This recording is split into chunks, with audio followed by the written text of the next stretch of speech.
So, kwento ko lang guys, ito yung bus talaga dito sa Amerika na kinakatakutan ng lahat ng drivers, mapakotse man yan, mapa-truck man yan, mapa anong klaseng sasakyan man yan.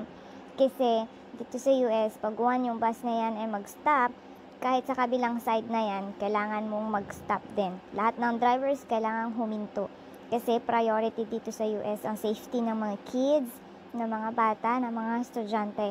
At subukan mong mag-drive o mag-overtake o lumagpas dyan o dumaan dyan ng kotse mo or kahit anong sakyan man yan dala mo na nakastop yan. Dahil hahabulin ka kaagad ng mga pulis. May hahabol agad sa'yo dahil ang CCTV ay everywhere. Kaya wala kang takas, wala kang ligtas.